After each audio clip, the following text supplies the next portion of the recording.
Welcome to another Kamikaze creation video. Well, I'm in under the wily beast, the old UC Torana, and just starting the process of stripping everything down from under the car. I've drained the oil out of the gearbox and the motor. I've dropped the drive shaft out, and I'm just starting to work on the exhaust. And I wanted to show you the exhaust that I got made up for this. I think it's a 2.5-inch exhaust with a catalytic converter. Custom made jobby, nothing too flash, but does the job and gets the gases out. So we'll go up in under the car and we'll have a bit of a look at what I'm doing. So here's the tail shaft and the tailpipe off the exhaust that ran up over the diff. Drop them out after dropping the oil out. If we come up in under here, I've still got to take the exhaust off this bracket up here, and she's all pretty ugly under here. I'm going to give it a really good clean up as I go. So we've got our rear muffler down to our catalytic converter and on through up into the extractors. So at the moment I'm just taking the exhaust off up to those extractors. I've already taken out the main bolts that hold the subframe into the car. Got to do a little bit of work on brake lines and then get up into the bonnet area and do a bit of tying up. But I'll walk you through it as I go. If you come through, back down through into the clutch area, you can see up there is the throw-out bearing that I originally put into it, which has been doing a fantastic job.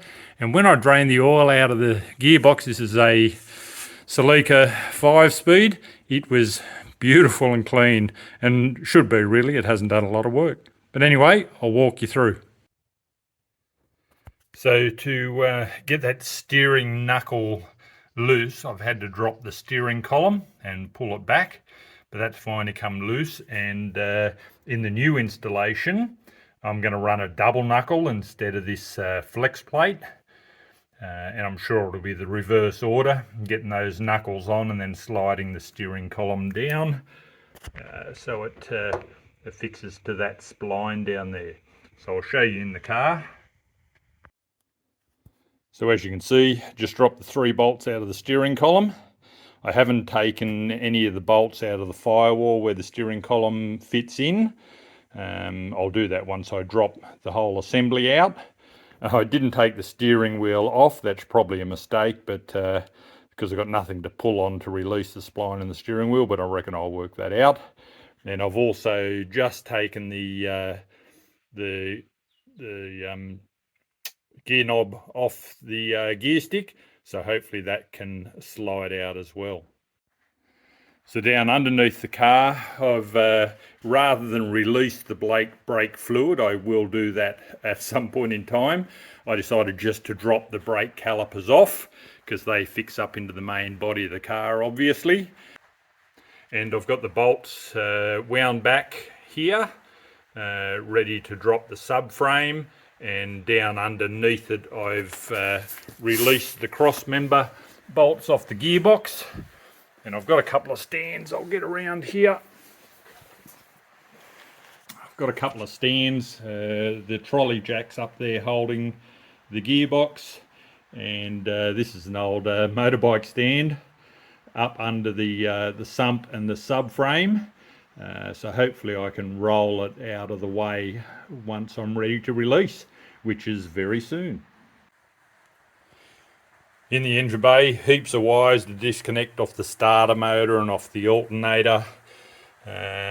Just got them pulled up all of the way, out of the way, and can't wait to drop this thing out and start cleaning. Going to have a bit of a cleaning frenzy, tidy up all inside it.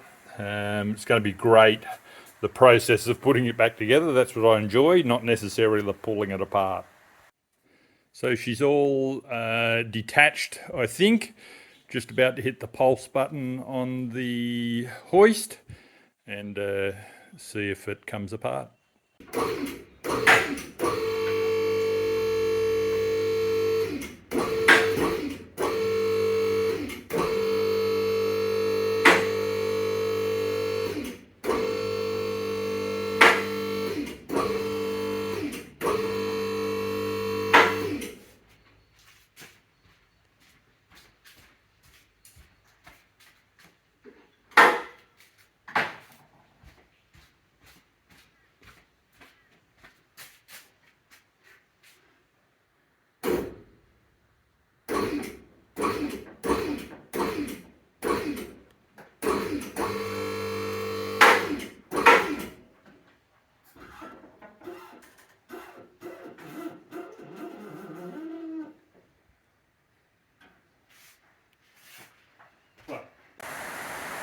So here we are, guys. She's finally released the 173 on the Celica box.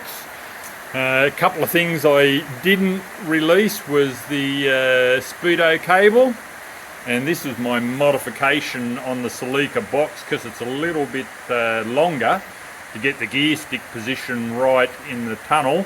I did this modification years ago, and that allowed me to run the console again, but that caught on the main boot up under the tunnel that seals it off from the outside of the car, the inside of the car. Yeah, that boot got caught. I think you can probably see it up there, and dragged it down, held it up a little bit. But they were the only two things. The cross member mounts were a little bit sticky, so I just had to give them a tap with a hammer. But she's out. So that's the start of a lot of work. That's the original 173 that I built.